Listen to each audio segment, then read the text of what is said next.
بسم اللہ الرحمن الرحیم۔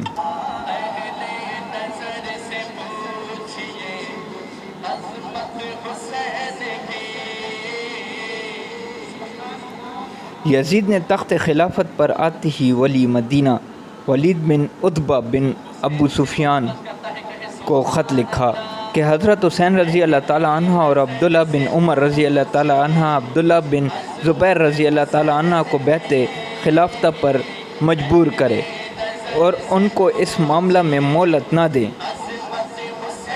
ولید کے پاس جب یہ خط پہنچا تو فکر میں پڑ گیا کہ اس حکم کی تعمیل کس طرح کرے۔ مروان بن حکم جو ان سے پہلے ولی مدینہ رہ چکا تھا اس کو مشورہ کے لیے بلایا۔ اس نے مشورہ دیا کہ ابھی تک حضرت امیر معاویہ رضی اللہ تعالیٰ عنہ کی وفات کی خبر مدینہ میں شائع نہیں ہوئی۔ مناسب یہ ہے کہ ان لوگوں کو فوراً بلا لیا جائے۔ اگر وہ یزید کے لیے بیعت کر لیں تو مقصد حاصل ہے، ورنہ سب کو وہیں قتل کر دیا جائے۔ ولید نے اسی وقت عبداللہ بن عمرو بن عثمان کو حضرت حسین رضی اللہ تعالیٰ عنہ اور عبداللہ بن زبیر رضی اللہ تعالیٰ عنہ کے پاس بلانے کے لیے بھیجا۔ اس نے ان دونوں حضرات کو مسجد میں پایا اور امیر مدینہ ولید کا حکم پہنچا دیا۔ دونوں نے کہا تم جاؤ، ہم آتے ہیں۔ اس کے جانے کے بعد حضرت عبداللہ بن زبیر رضی اللہ تعالیٰ عنہ نے حضرت حسین رضی اللہ تعالیٰ عنہ سے کہا کہ یہ وقت امیر مجلس کا نہیں ہے، اس وقت ہمیں بلانے میں کوئی خاص راز ہے۔ حضرت حسین رضی اللہ تعالیٰ عنہ اپنی ذکاوت سے پوری بات سمجھ گئے تھے۔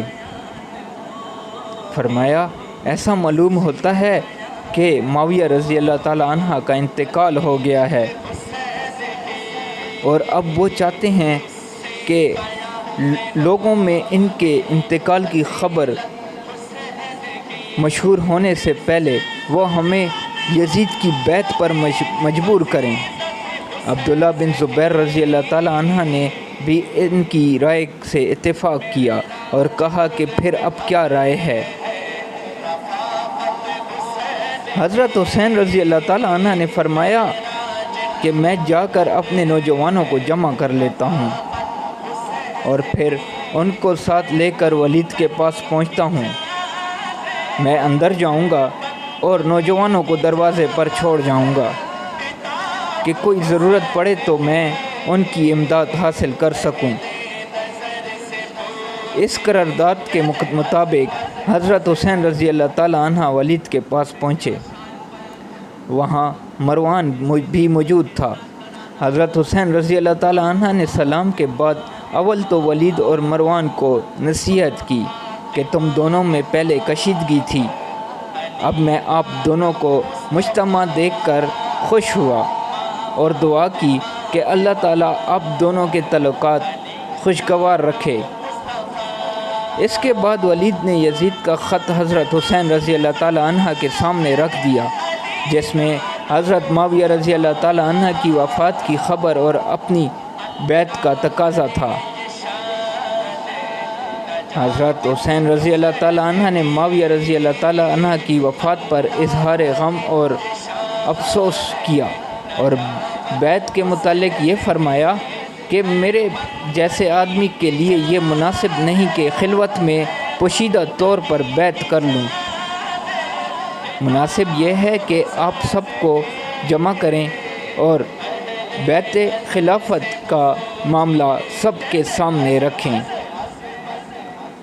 اس وقت میں حاضر ہوں گا، جو کچھ ہوگا سب کے سامنے ہو جائے گا۔ ولید ایک عفیت پسند انسان تھا۔ اس بات کو قبول کر کے حضرت حسین رضی اللہ تعالیٰ عنہ کو واپسی کی اجازت دے دی، مگر مروان نے ان کے سامنے ہی کہا کہ اگر حسین رضی اللہ تعالیٰ عنہ اس وقت تمہارے ہاتھ سے نکل گئے تو پھر کبھی تمہیں ان پر قدرت نہ ہوگی۔ میرا خیال یہ ہے کہ آپ ان کو روک لیں اور جب تک بیعت نہ کر لیں جانے نہ دیں ورنہ قتل کر دیں۔ حضرت حسین رضی اللہ تعالیٰ عنہ نے مروان کو سخت جواب دیا کہ تو کون ہوتا ہے جو ہمیں قتل کرائے، اور یہ فرما کر وہاں سے نکل آئے۔ مروان نے ولید کو ملامت کی کہ تو نے موقع ضائع کر دیا۔ ولید نے کہا کہ خدا کی قسم مجھے ساری دنیا کی سلطنت اور دولت بھی اگر اس کے بدلے میں ملے کہ میں حسین رضی اللہ تعالیٰ عنہ کو قتل کروں تو میں اس کے لیے تیار نہیں ہوں۔ قیامت کے روز حسین کے خون کا مطالبہ جس کی گردن پر موجود ہوگا وہ نجات نہیں پا سکتا۔ حضرت عبداللہ بن زبیر رضی اللہ تعالیٰ عنہ اپنے بھائی جعفر کو ساتھ لے کر راتوں رات مدینہ سے نکل گئے۔ جب وہ تلاش کرنے پر ہاتھ نہ آئے تو حضرت حسین رضی اللہ تعالیٰ عنہ کا تعاقب کیا گیا۔ حضرت حسین رضی اللہ تعالیٰ عنہ نے بھی یہی صورت اختیار کی کہ اپنی اولاد اور متعلقین کو لے کر مدینہ سے نکل گئے اور دونوں مکہ مکرمہ پہنچ کر پناہ گزیر ہو گئے۔ یزید کو جب اس واقعے کی اطلاع ملی تو ولید بن عتبہ کی سستی پر معمول کر کے ان کو معزول کر دیا۔ ان کی جگہ عمرو بن سعید اشرق کو امیر مدینہ بنایا اور ان کی پولیس کا افسر حضرت عبداللہ بن زبیر رضی اللہ تعالیٰ عنہ کے بھائی عمرو کو بنایا، کیونکہ اس کو معلوم تھا کہ ان دونوں بھائیوں میں شدید اختلاف ہے۔ عمرو بن زبیر عبداللہ بن زبیر رضی اللہ تعالیٰ عنہ کی گرفتاری میں کوتاہی نہ کریں گے۔ عمرو بن زبیر نے پہلے تو رویسا مدینہ میں جو لوگ حضرت عبداللہ بن زبیر رضی اللہ تعالیٰ عنہ کے حامی تھے ان سب کو بلا کر سخت تشدد کیا اور مار پیٹ کے ذریعے ان پر رعب جمانا چاہا۔ اس کے بعد بشمورہ عمرو بن سعید 2000 جوانوں کا لشکر لے کر حضرت حسین رضی اللہ تعالیٰ عنہ اور حضرت عبداللہ بن زبیر رضی اللہ تعالیٰ عنہ کی گرفتاری کے لیے مکہ مکرمہ روانہ ہوا۔ ابو شریح خزائی نے عمرو بن سعید کو اس حرکت سے روکا کہ مکہ مکرمہ میں قتل و قتال جائز نہیں۔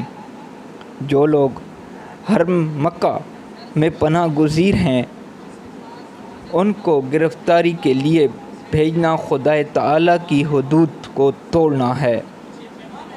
مگر عمرو بن سعید نے ان کی بات نہ مانی اور عمرو بن زبیر 2000 کا لشکر لے کر روانہ ہو گیا اور مکہ سے باہر قیام کر کے اپنے بھائی عبداللہ بن زبیر رضی اللہ تعالیٰ عنہ کے پاس آدمی بھیجے کہ مجھے یزید کا یہ حکم ہے کہ تمہیں گرفتار کروں۔ میں مناسب نہیں سمجھتا کہ مکہ مکرمہ کے اندر قتال ہو، اس لیے تم خود کو میرے حوالے کر دو۔ عبداللہ بن زبیر رضی اللہ تعالیٰ عنہ نے اپنے چند نوجوانوں کو اس کے مقابلہ کے لیے بھیجا جنہوں نے اس کو شکست دی اور عمرو بن زبیر رضی اللہ تعالیٰ عنہ نے ابن علقمہ کے گھر میں پناہ لی۔ دوسری طرف جب حضرت حسین رضی اللہ تعالیٰ عنہ مدینہ سے نکلے تو راستہ میں عبداللہ بن متی ملے۔ دریافت کیا کہ آپ کہاں جاتے ہیں؟ فرمایا اس وقت تو مکہ مکرمہ کا قصد ہے، اس کے بعد میں استخارہ کروں گا کہ کہاں جاؤں۔ عبداللہ بن متی نے کہا کہ میں ایک خیر خواہانہ مشورہ دیتا ہوں کہ آپ مکہ ہی میں رہیں، خدا کے لیے آپ کوفہ کا رخ نہ کریں، وہ بڑا منحوس شہر ہے، اس میں آپ کے والد ماجد قتل کیے گئے اور آپ کے بھائی کو بے یار و مددگار چھوڑ دیا گیا۔ حضرت حسین رضی اللہ تعالیٰ عنہ مکہ میں پہنچ کر مقیم ہو گئے اور اطراف کے مسلمان ان کی خدمت میں آنے جانے لگے۔ ادھر جب اہل کوفہ کو حضرت معاویہ رضی اللہ تعالیٰ عنہ کی وفات کی خبر ملی اور یہ کہ حضرت حسین رضی اللہ تعالیٰ عنہ اور عبداللہ بن زبیر رضی اللہ تعالیٰ عنہ وغیرہ نے بیعت یزیدی سے انکار کر دیا، تو چند حضرات سلیمان بن سرد خزائی کے مکان پر جمع ہوئے اور حضرت حسین رضی اللہ تعالیٰ عنہ کو خط لکھا کہ ہم بھی یزید کے ہاتھ پر بیعت کرنے کے لیے تیار نہیں ہیں، آپ فوراً کوفہ آ جائیں، ہم سب آپ کے ہاتھ پر بیعت کریں گے۔ یزید کی طرف سے کوفہ کے امیر جو حضرت نعمان بن بشیر رضی اللہ تعالیٰ عنہ ہیں ان کو یہاں سے نکال دیں گے۔ اس کے 2 روز بعد اسی مضمون کا ایک اور خط لکھا اور دوسرے خطوط حضرت حسین رضی اللہ تعالیٰ عنہ کے پاس بھیجے، جس میں یزید کی شکایات اور اس کے خلاف اپنی نصرت و تعاون اور حضرت حسین رضی اللہ تعالیٰ عنہ کے ہاتھ پر بیعت کرنے کا یقین دلایا گیا۔ اور چند وفود بھی حضرت حسین رضی اللہ تعالیٰ عنہ کے پاس پہنچے۔ حضرت حسین رضی اللہ تعالیٰ عنہ وفود و خطوط سے متاثر ہوئے، مگر حکمت و دانشمندی سے یہ کیا کہ بجائے خود جانے کے اپنے چچا زاد بھائی مسلم بن عقیل کو کوفہ روانہ کیا اور ان کے ہاتھ یہ خط لکھ بھیجا کہ مجھے آپ لوگوں کے خط ملے اور حالات کا اندازہ ہوا، میں اپنے چچا زاد بھائی مسلم بن عقیل کو تمہارے پاس بھیجتا ہوں تاکہ وہ حالات کا جائزہ لے کر مجھے خط لکھے، اگر وہ حالات کے تحقیق کرنے کے بعد مجھے خط لکھے تو میں فوراً کوفہ پہنچ جاؤں گا۔ مسلم بن عقیل کوفہ جانے سے پہلے مدینہ طیبہ پہنچے اور مسجد نبی صلی اللہ علیہ وآلہ وسلم میں نماز ادا کی اور اپنے اہل و عیال سے رخصت ہوئے۔ کوفہ پہنچ کر مختار کے گھر میں مقیم ہوئے۔ یہاں کے حضرات ان کے پاس آنے جانے لگے۔ جب کوئی نیا آدمی آتا تو مسلم بن عقیل ان کو حضرت حسین رضی اللہ تعالیٰ عنہ کا خط پڑھ کر سناتے، جس کو سن کر سب پر گریہ طاری ہو جاتا۔ مسلم بن عقیل نے چند روز کے قیام سے یہ اندازہ لگا لیا کہ یہاں کے عام مسلمان یزید کی بیعت سے متنفر اور حضرت امام رضی اللہ تعالیٰ عنہ کی بیعت کے لیے بے چین ہیں۔ آپ نے یہ دیکھ کر حضرت حسین رضی اللہ تعالیٰ عنہ کے لیے بیعت خلافت لینی شروع کر دی۔ چند روز ہی میں صرف کوفہ سے 18,000 مسلمانوں نے حضرت حسین رضی اللہ تعالیٰ عنہ کے لیے بیعت کر لی اور یہ سلسلہ روز بر روز بڑھتا جا رہا تھا۔ اس وقت مسلم بن عقیل کو یہ اطمینان ہو گیا کہ حضرت حسین رضی اللہ تعالیٰ عنہ تشریف لائیں تو بے شک پورا عراق ان کی بیعت میں آ جائے گا۔ حجاز کے لوگ ان کے پہلے ہی تابع اور دلدار ہیں، اس لیے ملت اسلام کے سر سے بآسانی یزید کی مصیبت ٹل جائے گی اور ایک صحیح معیاری خلافت قائم ہو جائے گی۔ انہوں نے ہدایت کے موقف حضرت حسین رضی اللہ تعالیٰ عنہ کو کوفہ آنے کی دعوت دے دی۔